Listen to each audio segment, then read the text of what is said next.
Boa noite, igreja. Obrigado, pastor Ari, que o Senhor te abençoe. Quero compartilhar com vocês essa noite o texto no livro do profeta Jeremias, capítulo 29. Quero ler com a igreja a partir do versículo 1 até o versículo 11. Texto bastante conhecido, especialmente o verso 11. Mas eu quero ler desde o capítulo do versículo 1. O texto é uma carta que Deus pede para Jeremias enviar para os judeus que estavam exilados na Babilônia. O texto diz assim, Jeremias capítulo 29, a partir do versículo 1. Vai projetar? É isso? Não? Beleza. Este é o conteúdo da carta que o profeta Jeremias enviou de Jerusalém aos líderes que ainda restavam entre os exilados, aos sacerdotes, aos profetas e a todo o povo que Nabucodonosor deportara de Jerusalém para a Babilônia.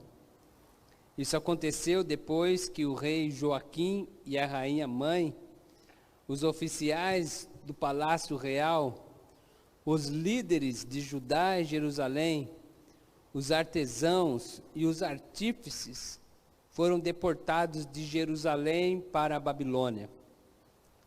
Ele enviou a carta por intermédio de Eleasa, filho de Zafã, e Gemarias, filho de Ilquias, os quais Zedequias, rei de Judá, mandou a Nabucodonosor, rei da Babilônia. A carta dizia o seguinte: assim diz o Senhor dos Exércitos, o Deus de Israel, a todos os exilados que deportei de Jerusalém para a Babilônia: construam casas e habitem nelas, plantem jardins e comam de seus frutos, casam-se e tenham filhos e filhas, e escolham mulheres para casar-se como seus filhos, e deem as suas filhas em casamento, para que também tenham filhos e filhas. Multipliquem-se e não diminuam. Busquem a prosperidade da cidade para a qual eu os deportei, e orem ao Senhor em favor dela, porque a prosperidade de vocês depende da prosperidade dela. Porque assim diz o Senhor dos Exércitos, o Rei de Israel: não deixe que os profetas e adivinhos que há no meio de vocês os enganem. Não deem atenção aos sonhos que vocês os encorajam a terem. Eles estão profetizando mentiras em meu nome. Eu não os enviei, declara o Senhor.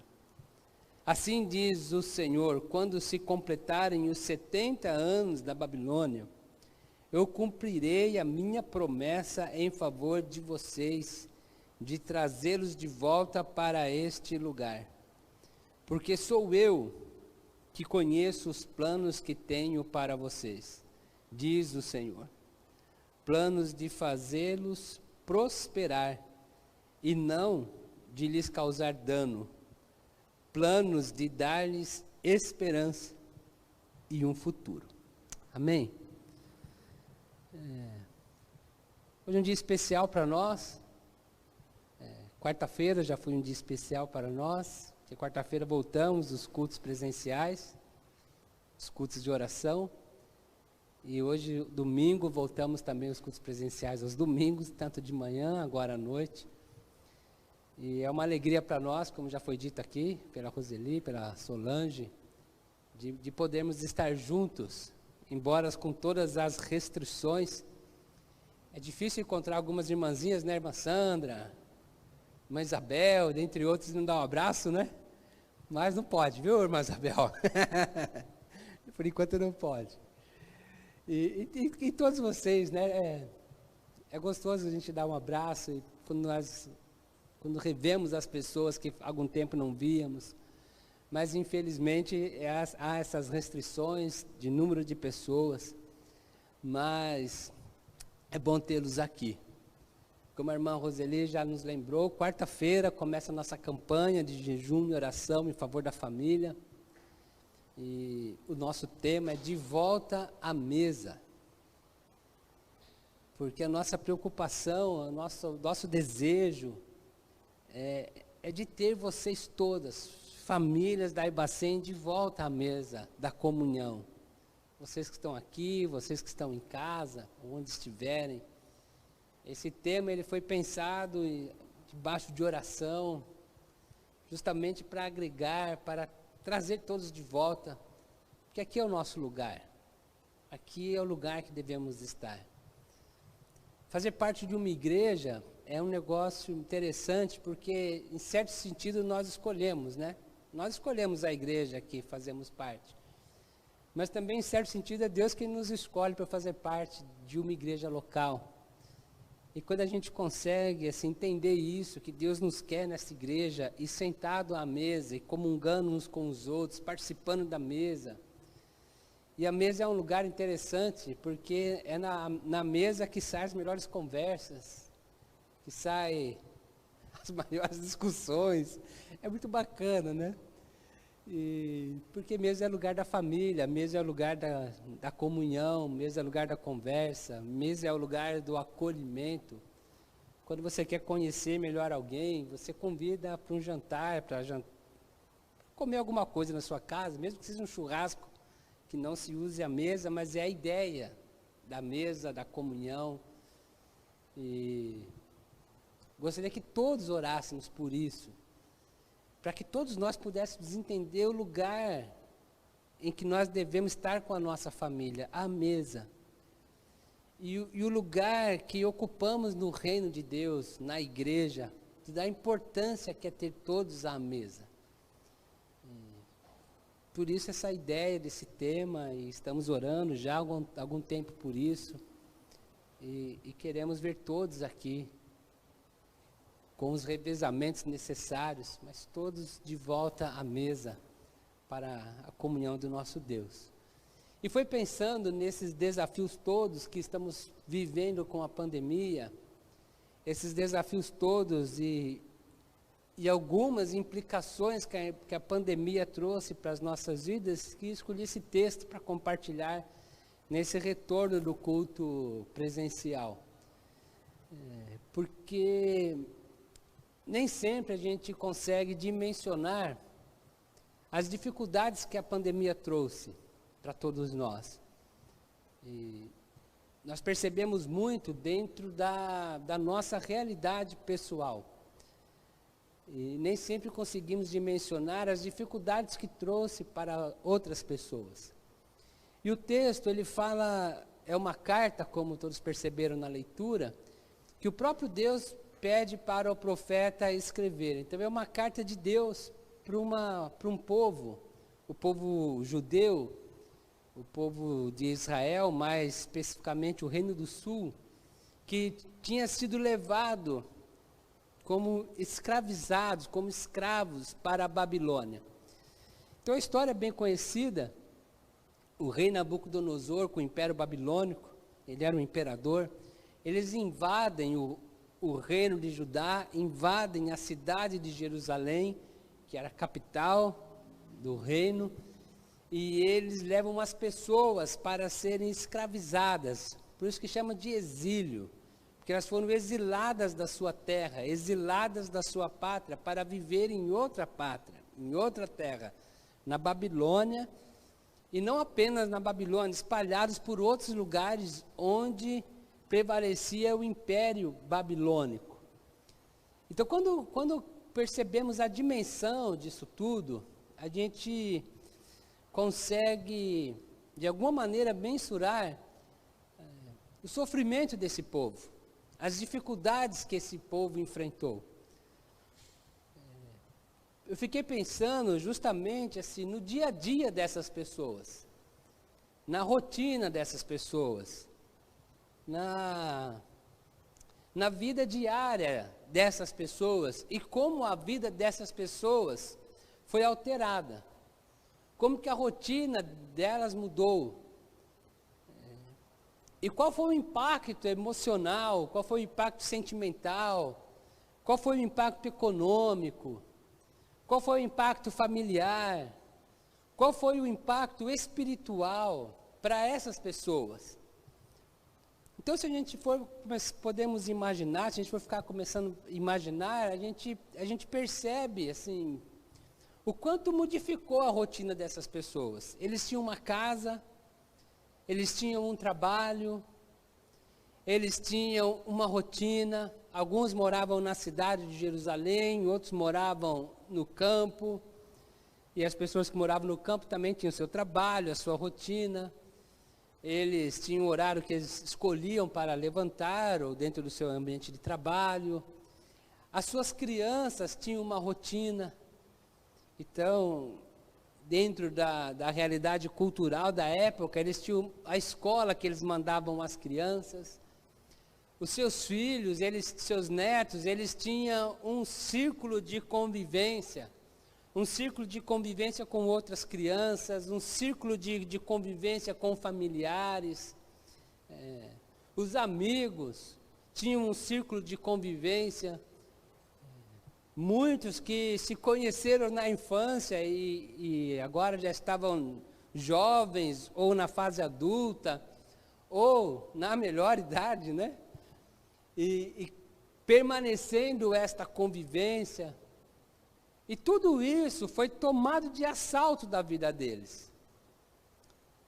Os filhos deles, junto com eles, foram levados para serem escravizados. E aí nós podemos imaginar que nem todos foram levados para o mesmo lugar. Então, foi separado dos amiguinhos, dos coleguinhas, não puderam mais ir para a escola, não tinham mais a sua rotina. Muito cedo eles foram obrigados a trabalhar como escravos também. Os idosos que costumavam se ver, se visitar, não podiam mais. Os adultos, os pais de famílias que tinham o seu trabalho, seja na cidade, seja no campo, eles não tinham mais o seu trabalho. Eles não escolhiam mais o que eles iam comer. Eles não escolhiam mais a comida que iam comprar. Eles não escolhiam mais a roupa que iam comprar e vestir, ou fazer. Não tinha nesse período, né, 700 anos antes de Cristo, não tinha as linhas de produções de roupas, enfim, né? Isso é final do século XVIII já, Revolução Industrial, mas eles tinham onde comprar as roupas ou fazer. Então toda a rotina deles foi tomada de assalto. Foi tirado deles, a convivência foi tirada deles. E a gente pode imaginar, então, a crise emocional das crianças, de não poder mais ir à escola, de não poder mais ir na casa do coleguinha, de não poder mais jogar videogame na casa do colega. Naquele tempo não tinha videogame, né? Jogar o que fosse. Enfim, essa era a realidade desse povo exilado. E os pais de família não ganhavam mais o sustento, eram os seus donos agora, né, os babilônios, quem dava a comida que queria, se quisesse, enfim. E eles viviam, então, uma angústia de que aquilo acabasse logo. Eles viviam uma angústia de que aquilo tudo passasse, e eles pudessem voltar para Jerusalém, e eles pudessem voltar às suas rotinas, os seus filhos pudessem voltar à escola, os idosos pudessem voltar à convivência, sem contar o impacto espiritual, que eles iam ao templo para adorar, eles levavam seus sacrifícios. Os que moravam distantes iam anualmente nas festas, né? Semana passada falamos que existiam as festas e que Jesus participava dessas festas, mas pelo menos 3 grandes festas, da Páscoa, do Tabernáculo e o Pentecostes, eles celebravam. Então eles não tinham mais templo, eles não tinham mais sacerdotes, eles não tinham mais culto. Tudo isso foi tirado, tomado brutalmente da vida deles. O Salmo 137 é um salmo bastante interessante, depois vocês leiam. que diz assim: quando nós atravessamos os rios da Babilônia, nós penduramos as nossas harpas nos salgueiros. E as pessoas diziam: canta-nos uma canção de Judá. E eles disseram assim: como nós podemos cantar? Como nós podemos tocar longe da nossa terra? Então eles perderam a alegria do louvor. Eles perderam a alegria da adoração. É interessante quem toca, né? Eu tentei aprender, mas eu tenho a Raquel lá em casa, o Abacuque, né? E os pais aí dos instrumentistas, como que gostam de tocar, né? O dia inteiro. O dia inteiro coçando a barriga do violão. Que negócio é esse? E imagine se a pessoa não tem mais alegria de fazer isso. De louvar a Deus. De tocar o seu instrumento, que se dedicou tanto tempo para aprender e continua, seja a bateria, né? Meu filho toca bateria, perturbava, você deve perturbar a sua família. E a gente quer que os filhos se engajem na igreja, a gente faz a loucura de deixá-los comprar a bateria, né? Até ajuda, depois se arrepende. Oh, meu Deus do céu. E você lá, e pior que quem toca direto é quem está aprendendo, né? Quem está aprendendo perturba os outros demais, né? Mas tocar certinho, né? Mas não. Vai para cá, vai para lá, enfim. Mas eles perderam a alegria do culto. Eles perderam a alegria da adoração. Então essa era a realidade dessas pessoas. E nessa angústia deles voltarem à sua rotina, deles poderem voltar para o templo, que estava destruído, teriam que reconstruir, e reconstruíram, deles voltar à sua convivência, eles ficavam esperando assim uma profecia diferente. Eles ficavam esperando que aparecesse lá um anjo do céu e dissesse: acabou o exílio, vamos todo mundo embora. Isso não aconteceu. E eles ficavam tão ansiosos. Um dos versos que nós lemos nos fala que eles incentivavam os profetas a profetizarem errado. É o versículo 8. Porque assim diz o Senhor dos Exércitos, o Deus de Israel: não deixes que os profetas e adivinhos que há no meio de vocês os enganem. Não deem atenção aos sonhos que vocês os encorajam a terem. Não dê atenção a esses sonhos. Eles estão profetizando mentiras. Então, eles ficavam assim, incentivando os profetas a dizerem algo diferente. Se você tiver uma curiosidade, leia o capítulo anterior, o capítulo 28. É um debate ali, uma disputa entre Ananias, um falso profeta, e Jeremias. Porque Jeremias fala: são 70 anos que vocês vão ficar exilados. Esse tempo é de 70 anos. E o profeta Ananias fala assim: não é. Jeremias está de conchavo com o Nabucodonosor, por isso que ele está dizendo isso. E aí até a vida de Ananias é exterminada por Deus, por ele estar profetizando mentiras. Então esse povo, eles ficavam incentivando esses falsos profetas a falarem mais falsas profecias. Porque era muito difícil o que eles estavam passando.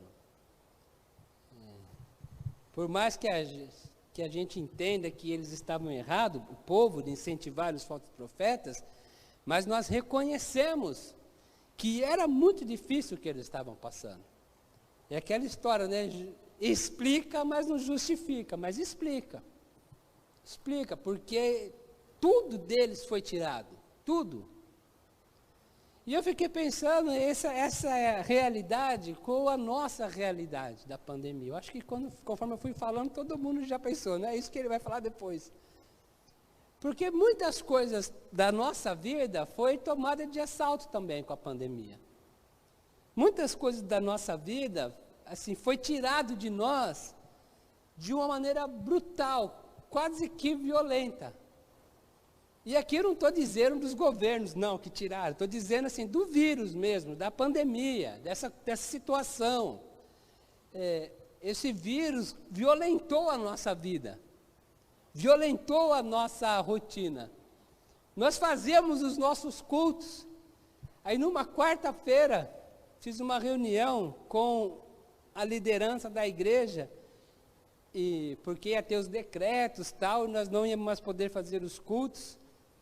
E vocês vão lembrar bem que o primeiro decreto dizia assim, 15 dias, né? Vamos suspender os nossos cultos por 15 dias. Alguém devia dizer assim, né? Sabe de nada, inocente, né? 10 meses. 15 dias passou de 10 meses.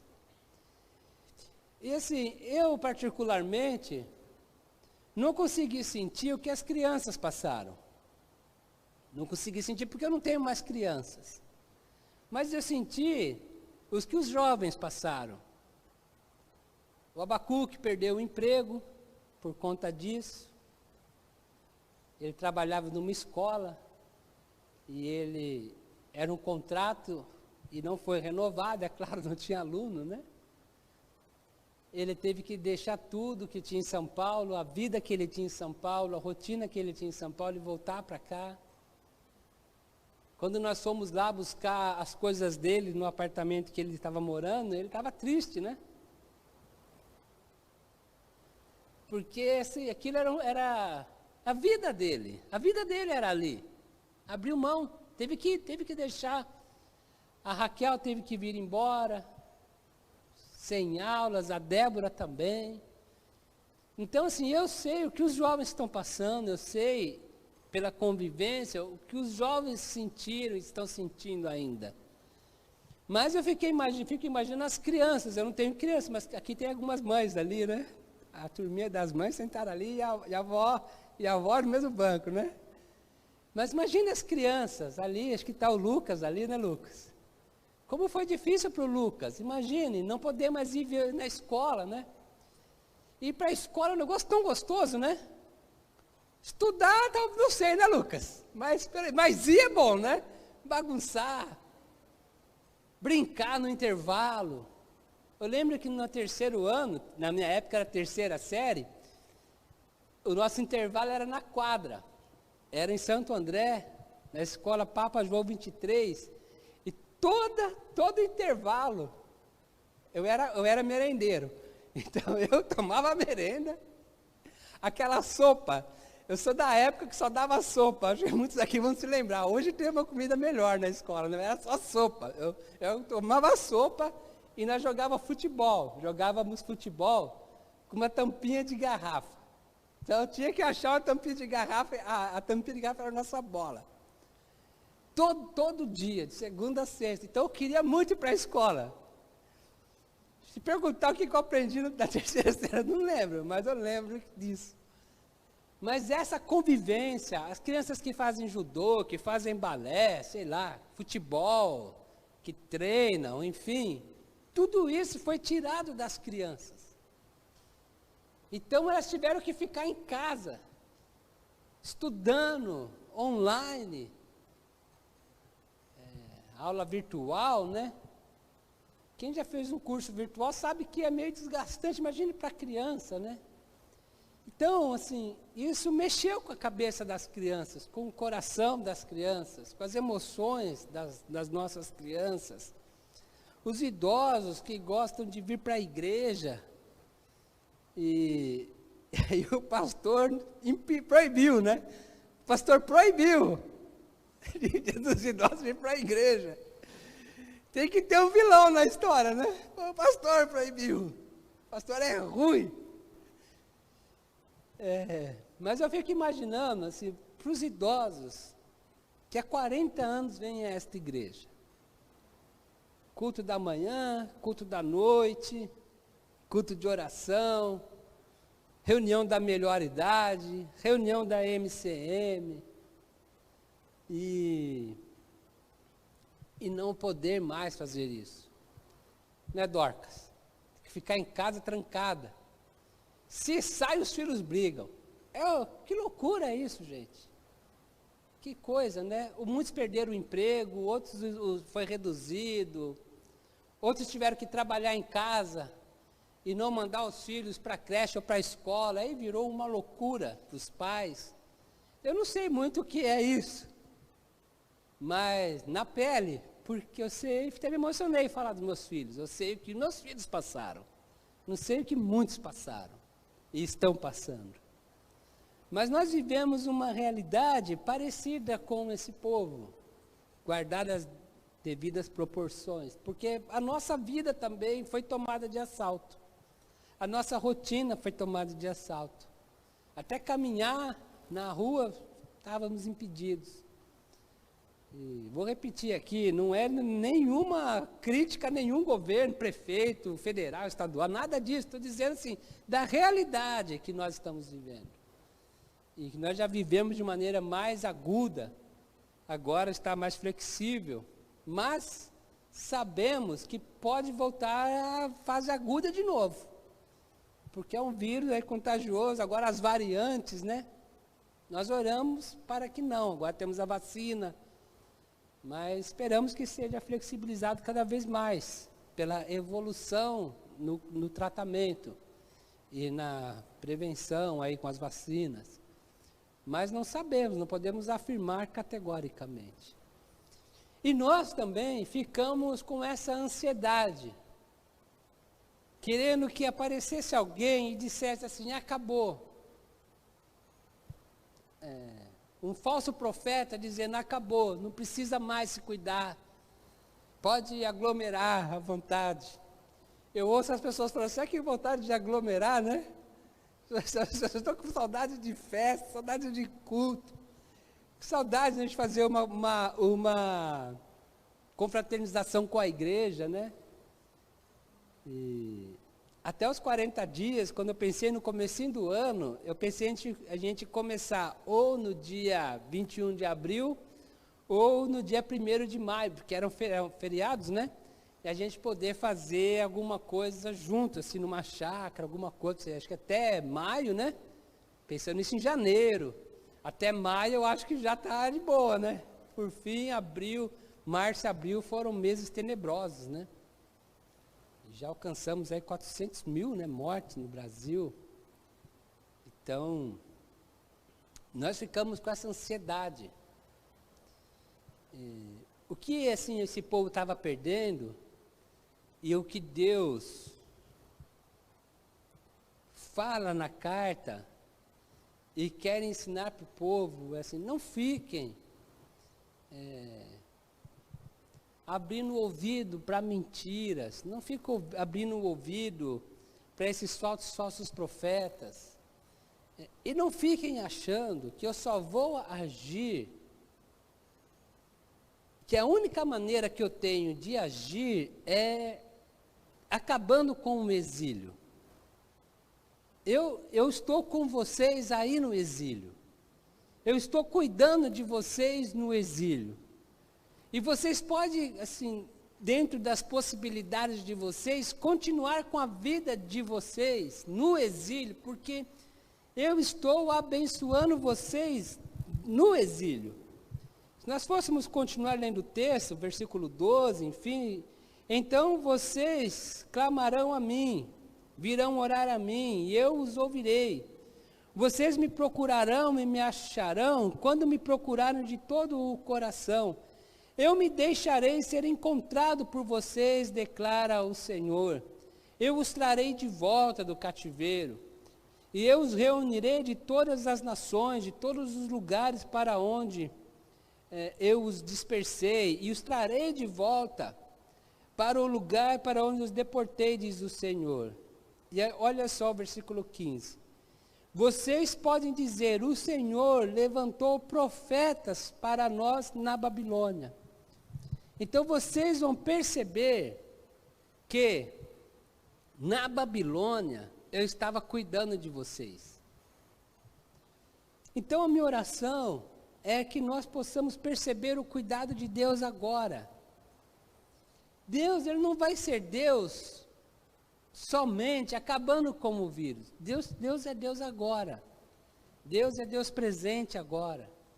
Deus está cuidando de nós agora. Deus está nos abençoando agora. Deus está cuidando das crianças, com todos esses percalços que elas estão vivendo agora. Deus está cuidando dos jovens com todas essas dificuldades, mudanças agora, dos pais e mães de família, dos idosos agora. Então a oração é que nós possamos perceber Deus no meio do caos, perceber Deus no meio disso tudo, e prosseguir adorando e glorificando a Deus, mesmo no meio do exílio, mesmo no meio de uma pandemia, mesmo no meio de tantas restrições que estamos vivendo. Porque Deus continua te amando hoje, no meio de uma pandemia. Deus continua cuidando de você ainda hoje, no meio de uma pandemia. Deus, Ele está te abençoando ainda hoje, no meio de toda essa confusão. É como se Deus tivesse dizendo para o povo: acalma o coração de vocês. Acalma o coração de vocês. Esse exílio tem um tempo para acabar. Mas ele não vai acabar antes do tempo. Mas eu não estou abandonando vocês. Eu estarei com vocês aí no exílio. Essa pandemia tem um tempo para acabar, nós não sabemos quando. A esperança é que esteja caminhando para um final, né? Com a vacinação, enfim. Mas nós não sabemos quanto tempo mais viveremos nessas rotinas todas mudadas. Mas que nós possamos desfrutar do cuidado de Deus nesse tempo, da comunhão com Deus nesse tempo. E continuar cuidando da nossa espiritualidade também neste tempo. Eu fiquei pensando assim, porque teve momentos assim, muito difíceis para nós, equipe, fazer os cultos. Chegou um tempo assim, desgastante, vir para cá sem ter ninguém. A gente nem conversava muito sobre isso, né? Porque, mas sabia. Nas entrelinhas a gente percebia. Mas eu penso no lugar de vocês também. Como foi difícil vocês continuarem participando dos cultos somente online.